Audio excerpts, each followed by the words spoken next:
I'm not too late, right? People are still talking about Daggerheart? Please tell me they're still talking about Daggerheart. Please? Hello, welcome to What is Tabletop, where we talk about all things tabletop RPGs. Make sure you like, comment, and subscribe, and if you enjoyed this video, let us know down below. So this bonus video, we're going to be talking about Daggerheart, and we're not going to give it a review per se. Instead, we're going to be talking about the mechanics we really enjoy in Daggerheart, and maybe some that you can steal for your own TTRPG. As always, you can join us on Discord to further the discussion and talk about your own RPG. And we also have a Patreon where you can get bonus content featuring me and my co-host Charles, who is not here at the moment. So let's get into it. What's the best part of Daggerheart's design? Well, we have 5 things to talk about, and the last one is going to be the thing that I'm going to personally steal for our own TTRPG. But the first thing you might want to consider stealing is the Hope and Fear die mechanic. If you're unaware of how Daggerheart works, you're going to roll 2 d12s. One's going to be your Hope die, and one's going to be your Fear die.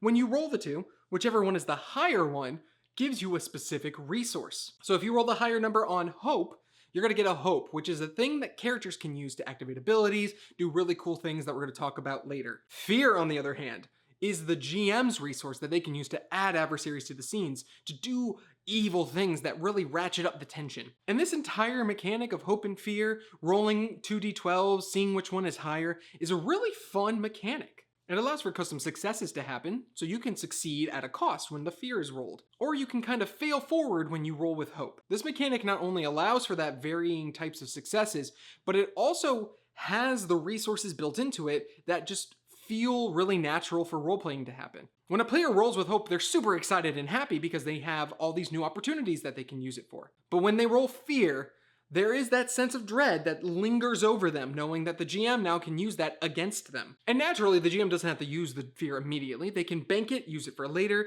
They can use it to do really cool things outside of just the immediate consequence. It's a really fun mechanic. It's something you might want to consider if you're looking into making your own resolution mechanic, which of course we have our own video talking about that. Now, the second thing I want to talk about is, of course, hit points. Everyone's favorite thing to talk about. In most fantasy settings, you have a stack of hit points that when you get hit, deplenish over time. However, in Daggerheart, you only have 5 to start out with. It's not determined by any previous stat or heritage abilities. No, instead, it's a flat 5 that everybody has. But here's where things get interesting. Depending on which class you choose will determine what your thresholds are. Now, your damage thresholds are 2 different numbers that determine the amount of damage you take. For instance, if a player gets hit with 27 damage, they don't take 27 hit points. Instead, they compare it to the damage threshold. If it exceeds one of the damage thresholds, that's how much damage they take. This can mean that they can take 1, 2, or 3 points of damage max. Now, you might be wondering, why is this a good mechanic? There's a few different reasons for it. 1, it stops a player from being one-shotted. If you have full HP and the dice just happen to go a certain way, you can't just be fireballed out of existence. Instead, the max amount of damage you can take is 3. And that means even if you have a very strong adversary that just hits you out of nowhere, you can still keep going and be able to readjust very quickly, even though they just kind of did a bunch of damage to you. Additionally, they have armor you can spend that will decrease which damage threshold you got hit with. In actuality, spending an armor decreases the hit points by 1. But it's a really good mechanic. It has a resource that the players can choose to use to possibly limit how much damage they're taking. It also keeps the HP amounts low, so you don't have that slog going on constantly. If you get hit 5 times, you're going down, versus other systems where you could get hit 10, 20 times and still keep trugging along. Let's go back to talking about what you can use hope for in our third mechanic you should think about: tag team roles. In Daggerheart, you have a free-flowing initiative system where you can kind of just go whenever you want to. However, if you spend 3 hope, you get to do a tag team roll. All this means is that you and another partner both roll attacks. Whoever's is higher, whichever one you want to choose, is the one you go with. It gives you twice the opportunity to roll a success. But narratively what it does is it allows you to team up and figure out what ways in which you're going to partner together to do something epic. And if you succeed, both of you roll damage regardless of how you flavored the attack. In the example run shot that I ran, Charles's character was a big kind of ape guy, and Zach Dunkerton was a small little fairy. So naturally they put him on a sword and flung him, kind of like Hawkeye and Ant-Man in Avengers. And that was a really fun moment, and it was all because they tag team rolled together. Now, of course, if you happen to roll with fear, the GM gets as much fear as there are players who rolled in that situation. So there's still a little risk-reward mechanic thrown in there, but this still encourages team play because your odds of succeeding are even more. The fourth thing we're going to talk about is character cards. This is probably the most controversial thing I've seen people talk about. In essence, when you level up, you get to choose from different domain cards and also different subclass cards. These cards can then be used as your abilities. What's nice about these cards is simple.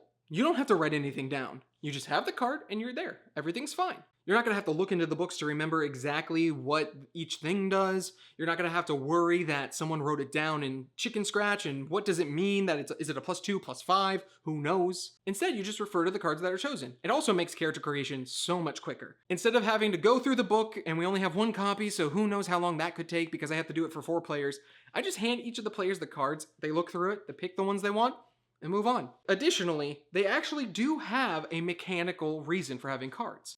You can only have 5 cards at any one point. The rest of them go into your vault, and you have to spend a short rest in order to change out your cards. This doesn't limit what your abilities are, but rather it limits your choices. Most likely you'll be choosing the more powerful effects to have on you at any one point, but it makes gameplay a lot quicker knowing I only have 5 options to choose from rather than the 16 that I normally could have. Now obviously some people don't like the fact that there are cards, and as you can see behind me, I'm a board game guy. I don't mind having cards. Any player aid that speeds up the flow of the game is always something I'm going to look forward to. And so having these cards here for your ancestries, for your class, your subclass, your domains, it's perfectly warranted here at my table. Now we're almost done. We got one more mechanic that I think you should steal, and spoilers, I'm stealing it. But we're going to talk about some honorable mentions that I think are still worth considering. I genuinely want everyone to look into how Daggerheart does character creation, because it was so streamlined. To be able to print out the sheet that was needed, give it to my players, and then have them just do everything on their own. I didn't have to explain anything. It was so beautiful to just know that as I'm printing out character sheets, someone's already filling theirs out. When I hand out the domain cards, as we've talked about before, they're just looking through the cards. I don't have to sit and explain to Zach what his character options are, and then Charles is over here waiting to know what his character options are, because again, we only have one book because RPGs are expensive. It just streamlined everything so quickly. Another quick honorable mention is that they only do 10 levels. This is something I'm starting to see a lot of other RPGs do, because MCDM is also doing this with Draw Steel. 10 levels is all you kind of need for RPGs. I know we're all used to the 20 levels that comes from D&D and Pathfinder. Well, how often do you actually get to see those later levels? If you're only ever getting to level 11, what's the point of the other 9 levels? Having 10 levels just streamlines it a lot more. Could this mean that you'll have shorter campaigns? Yeah, you could. It might not be 2-3 years, it might just be a year and a half, but like, at least you get to finish a campaign, right? Finally, the last thing I want to mention is their adversary tiers, which basically just lumps certain levels together and then has enemies based off of those levels. It's a better version of CR. Long-term play, we'll see if this actually works well or not. Now, of course, this wouldn't be a What is Tabletop video if I didn't have an opinion that many people are going to be upset about. So let me talk to you about the 2 dishonorable mentions. Number 1. The GM rolls a d20. I understand that the maths so that 2d12 gives you about the same outcome as 1d20, and I understand having the GM be able to roll fear can be problematic. But the fear and hope mechanic is so cool that it kind of sucks that the GM doesn't get to participate when they roll. I'd almost be fine with just rolling the 2d12s simultaneously and then have the d20 be its own thing. Not to mention the swinginess of the d20 kind of gets in the way of things, you know? With 2d12, you have a nice bell curve that can work. With a d20, anything can happen. Maybe that is intentional. Maybe they do want that to happen.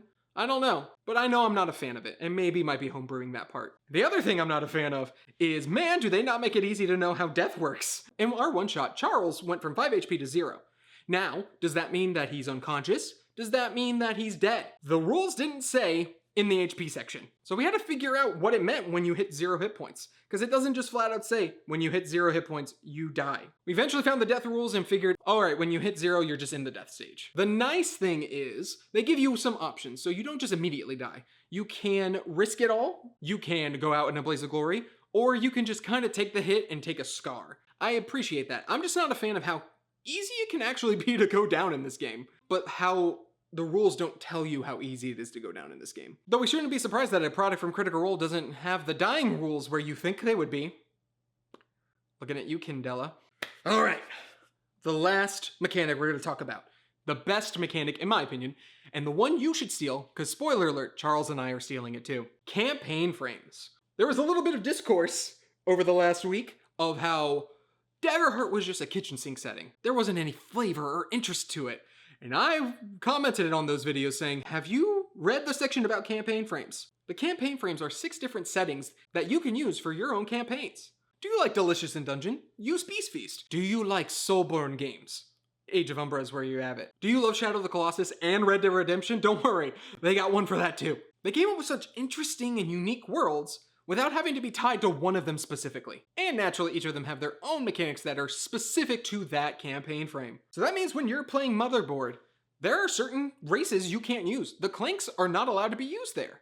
Versus other settings where you can use them, but maybe they're more golem-like than robotic. It's a really cool idea, and Charles and I are 100% stealing that. In our game Screampunk, we were kind of going back and forth over what the tone was gonna be. He wanted a more Men in Black style, trying to keep the supernatural world a secret, and I liked the idea of gangsters kind of using that to their advantage. But with campaign frames, we can still flesh out the setting while having specific options depending on the kind of game you want to do. Do you want a political setting? We're going to have an option for that. Do you want keeping the veil from tearing so that the real world doesn't know what's going to happen? Do you want a gritty war campaign? Or do you just want to, go to high school and see who's the cool kids, but also they're monsters? It allows you to be able to have your generic system, but then have all these cool niche scenarios without needing to make additional books for it. So those are our 5-ish mechanics that you should steal for your own TTRPGs, or at the very least consider them and look into them a little bit. Please let me know down below. Are there any other mechanics from Daggerheart you like? Are there any mechanics you don't like? Trust me, I'm willing to debate in the comments about this.